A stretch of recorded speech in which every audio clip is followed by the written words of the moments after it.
Hello everyone, myself lecturer Miss Aditi Anil Kushare, Master of Pharmacy in Quality Assurance Techniques. Today we are going to discuss about the topic environment and health, that is purification of water from health education and the community pharmacy. The topics to be covered are as follows: purification of water and methods used for water purification. The water purification is the process of removing the undesirable chemicals, biological contaminants, suspended solids and gases from the water.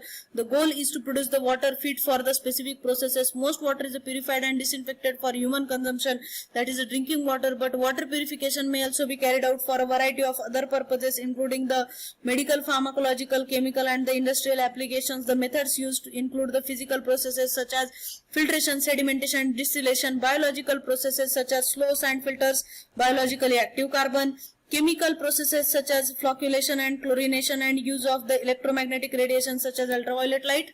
The impure water may be purified by one of the following method, that is natural is pounding or the storage, the oxidation and settlement, artificial, physical in that the distillation and boiling, chemical in that precipitation, disinfection or sterilization, filtration, slow sand filtration and rapid mechanical filtration, domestic filtration.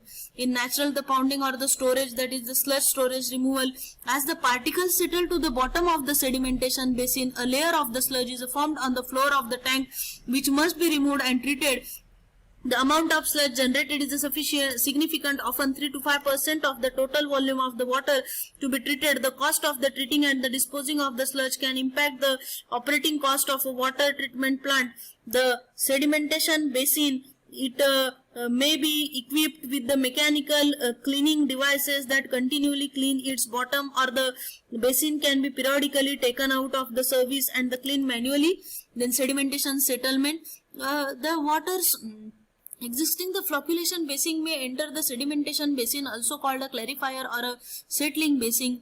It is the large tank with the low water velocities allowing the floccules to settle to the bottom. The sedimentation basin is the best located close to the flocculation basin, so the transit between the two processes does not permit the settlement or the floccules breakup.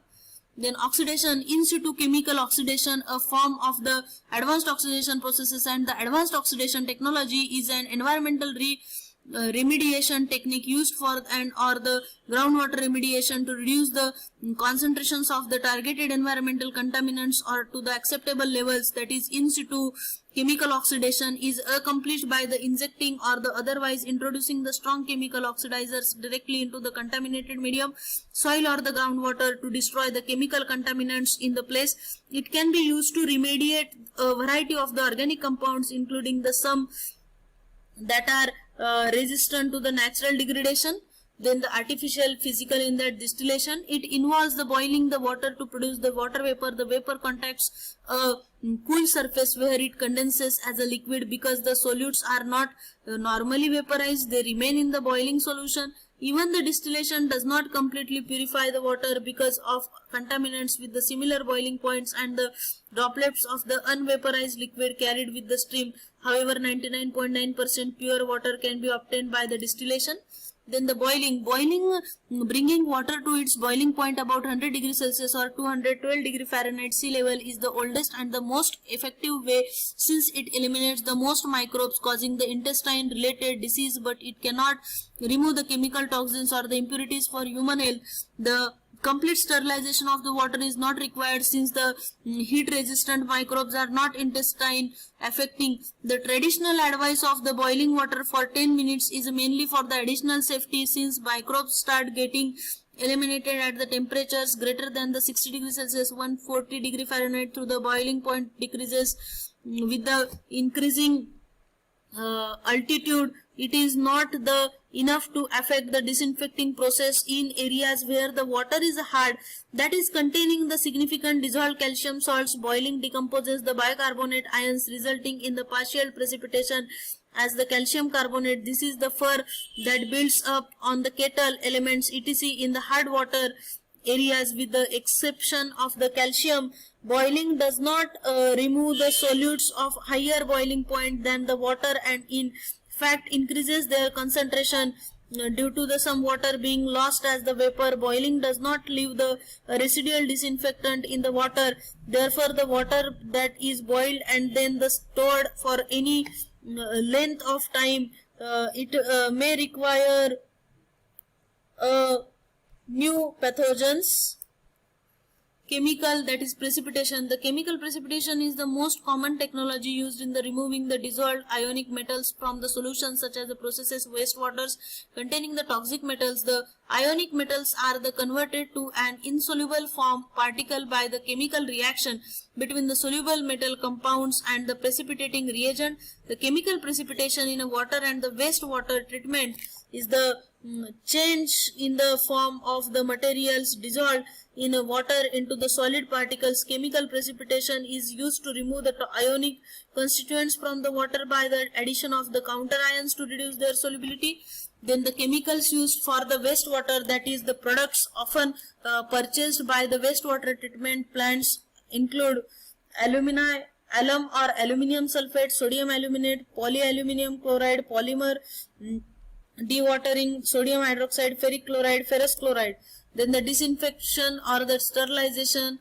This disinfection is accomplished both by the filtering and the harmful microorganisms and by the adding the disinfectant chemicals. Water is disinfected to kill any pathogens which pass through the filters and to provide a residual dose of the disinfectant to kill or to inactivate the potentially harmful microorganisms in the storage and the distribution systems. Possible pathogens include viruses, bacteria including Salmonella, cholera, Campylobacter and the Shigella, and the protozoa including the Giardia, Lamblia and the other Cryptosporidia. After the introduction of any chemical disinfecting agent, the water is usually held in the temporary storage, often called a contact tank or the clear well, to allow the disinfecting action to complete.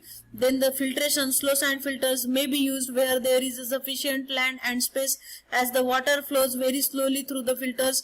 These filters rely on the biological treatment processes for their action rather than the physical filtration. They are carefully constructed using the graded layers of the sand, with the coarsest sand along with some gravel at the bottom and the finest sand at the top. Drains at the base convey the treated water away for the disinfection. Filtration depends on the development of a thin biological layer called the zugleal layer or the Schumsdeck on the surface of the filter. An effective slow sand filter may remain in the service for many weeks or even months if the pre-treatment is well designed and produces the water with a very low available nutrient level, which physical methods of the treatment rarely achieve.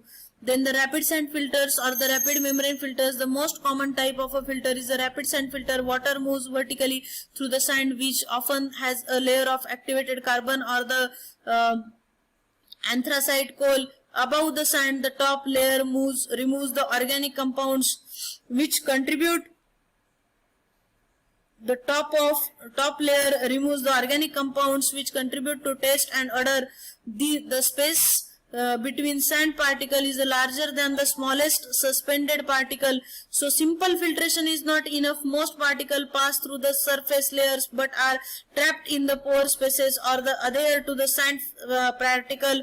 Effective filtration extends into the depth of the filter. This property of the filter is key to its operation. If the top layer of the sand were to block all the particles, the filter would quickly clog. This is the figure of the rapid sand filter. Advantages: filters out much smaller particle than the paper and the sand filters can. Filters out virtually all the particles larger than their specified pore sizes. They are quite thin and so liquids flow through them fairly rapidly. They are reasonably strong and so can withstand the pressure differences across them of typically 2 to 5 atmospheres. They can be cleaned back, flushed and reused. This is the domestic filtration, drinking water treatment. So what we learned from this topic, environment and health, purification of water, the learning outcomes are the purification of water and the methods used for purification of water.